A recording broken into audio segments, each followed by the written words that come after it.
سال 2025 Donald Trump امریکہ میں دوسری مدت کے لیے صدر بننے والے ہیں۔ Look what happened. Is this crazy? عام خیال یہی ہے کہ 2025 پوری دنیا کے لیے تبدیلیوں کا اور بہت بڑی بڑی تبدیلیوں کا سال ہو سکتا ہے۔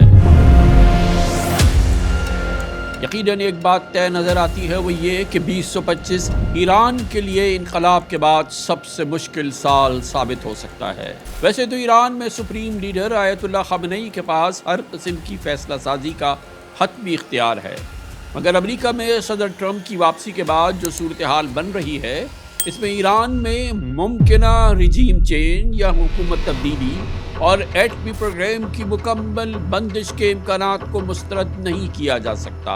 پاکستان کے اطراف میں یہ سب سے بڑی تبدیلی ہے جو کہ ہو سکتی ہے۔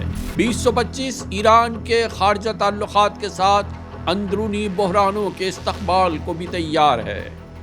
قومی سلامتی کے خدشات، اکنامک انسٹیبلٹی، غیر معمولی انرجی کرائسس اور شام کی صورتحال کے بعد کمزور جیو پولیٹیکل پوزیشن سے ایران کے لیے تشویشناک تصویر بن چکی ہے۔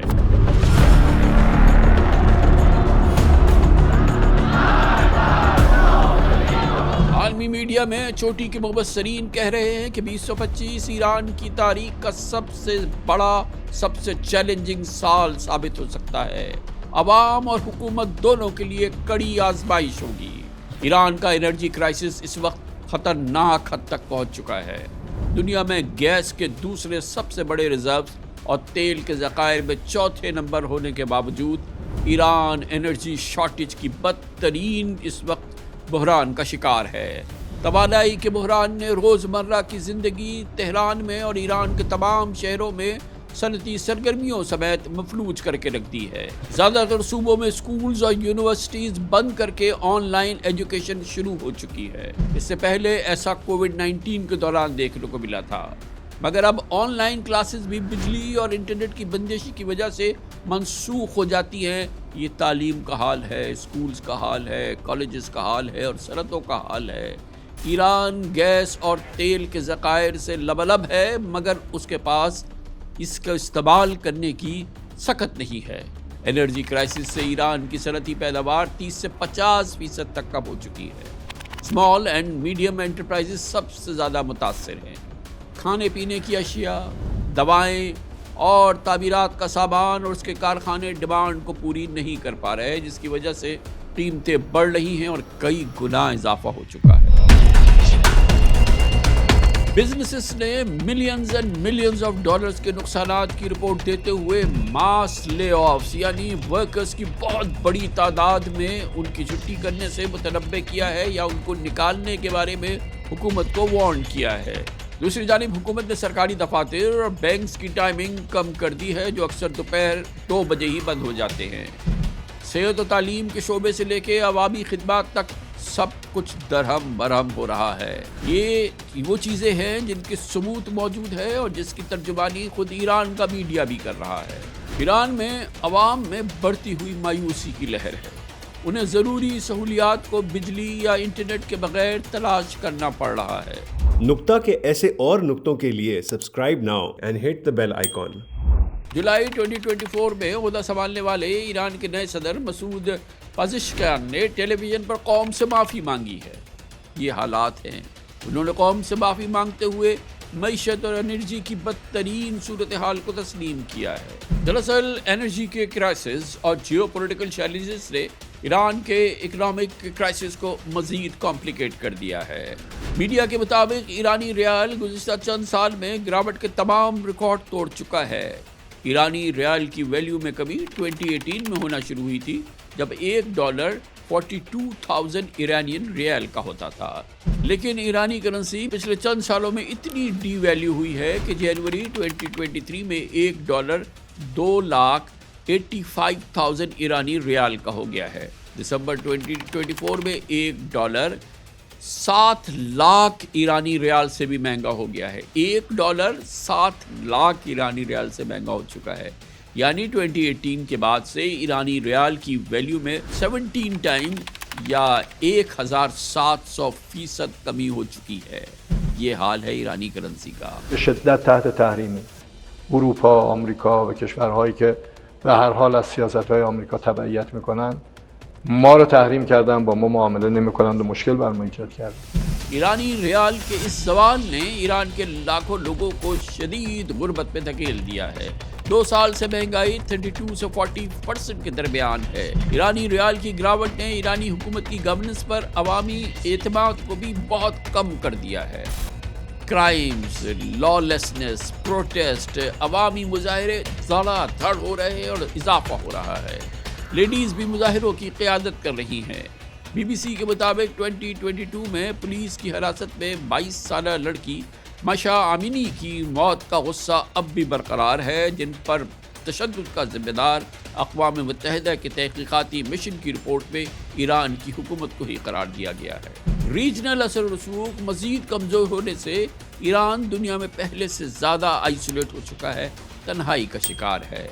اس کے اکنامک ریلیشن شپ، اس کی کمیونیکیشن رشیا، چائنا اور انڈیا تک محدود ہیں، جبکہ ایران کو ریجنل پاور کے طور پر حاصل اہمیت اب شدید زوال کا شکار ہے.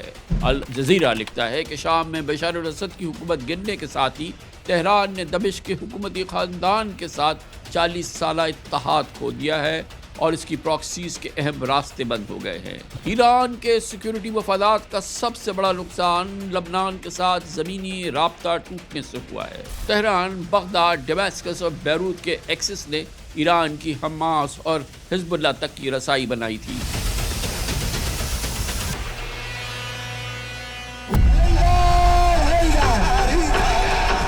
ایران جو ہمیشہ خطے کی جیو اسٹریٹجک پالیٹکس اور پراکسی وارز میں ایک بڑا پلیئر رہا ہے، مگر اب اس کی یہ صورتحال تقریباً ختم ہو چکی ہے یا شدید مشکلات کا شکار ہے. سروائیول ناممکن نظر آتا ہے. سیریا ایران کے لیے ایک برج کا کام کرتا تھا. وہاں سے حماس اور حزب اللہ کو اسلحہ اور مالی امداد جاتی تھی، لیکن اب اسد حکومت چکنا چور ہو چکی ہے اور اس کے خاتمے کے بعد ایران کا لبنان سے زمینی رابطہ منقطع ہو چکا ہے.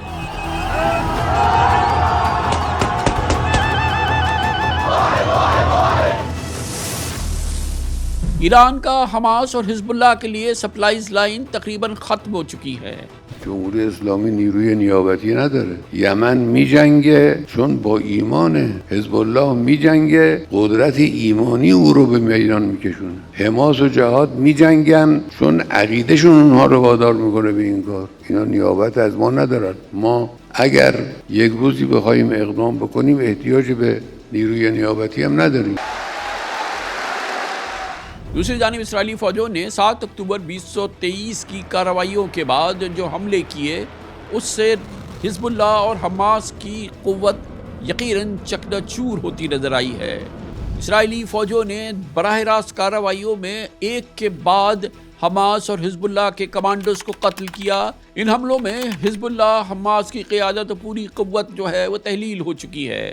جولائی 2024 میں حماس کے سربراہ اسماعیل ہانیہ نے نئی ایرانی صدر کی حلفبرداری میں شرکت کے لیے تہران میں موجودگی تھی جب وہاں ایک فضائی حملے میں وہ مارے گئے. ستمبر 2024 میں حزب اللہ کے سربراہ حسن نصر اللہ، پھر اکتوبر 24 میں حماس کے سربراہ یحییٰ سنوار اسرائیلی حملے میں ہلاک ہو گئے. اس طرح سے حماس اور حزب اللہ کی لیڈرشپ ہی نہیں بلکہ پیجر حملوں کے بعد اور واکی ٹاکی حملوں کے بعد حماس کی اور حزب اللہ کی کمر ٹوٹ چکی ہے. مگر اب لبنان میں ایران کے انفلوئنس میں کمی اور اسرائیل کو چیلنج کرنے کی صلاحیت تقریباً ختم ہو چکی ہے.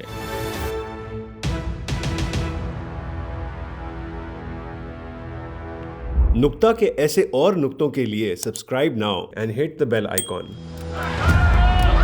گزشتہ چند سالوں میں ایران کی ملٹری لیڈرشپ اور نیوکلیئر سائنٹسٹ کو ایک کے بعد ایک ٹارگٹ کر کے قتل کر دیا گیا. اس ٹارگٹ کلنگ کا الزام اسرائیلی اور امریکن انٹیلیجنس ایجنسی پہ لگا. ان اموات میں جنرل قاسم سلیمانی، جنرل رضا زاہدی، نیوکلیئر سائنٹسٹ ڈاکٹر محسن فخری زادہ سمیت درجنوں ایرانی نیشنل سیکیورٹی لیڈرشپ کے لوگوں کو مار دیا گیا. ان ہلاکتوں نے ایران کی سیکیورٹی سسٹم کی خامیوں کو بے نقاب کیا اور موجودہ حکومت پر عوامی کانفیڈنس کو مزید کم کر دیا۔ ان تمام عوامل کے ساتھ سب سے اہم بات یہ ہے کہ ڈونلڈ ٹرمپ کا 2025 میں دوبارہ وائٹ ہاؤس میں آنا ایران کے لیے ایک بہت خطرناک چیلنج ثابت ہو سکا ہے۔ تہران کے داخلی اور علاقائی بحرانوں کو مزید شدت دے چکا ہے۔ European think tanks modern diplomacy کے مطابق ٹرمپ کے پہلے دور صدارت کو ان کے میکسیمم پریشر کی پالیسی سے یاد کیا جا سکتا ہے، جس میں امریکہ کا ایران سے جوہری معاہدے سے یک طرفہ نکلنا، ایران پر سخت اور سخت ترین سینکشنز لگانا، ایران کے خلاف اسرائیل اور گلف اسٹیٹ سے اتحاد کو مزید سٹرونگ کرنا، لیکن ان کی دوسری ٹرم میں ایران پر یہ دباؤ بہت بڑھے گا اور مزید بڑھ جائے گا۔ The Iranian government masks a corrupt dictatorship behind the false guise. We will be instituting the highest level of economic sanction. Any nation that helps Iran in its quest for nuclear weapons could also be strongly sanctioned.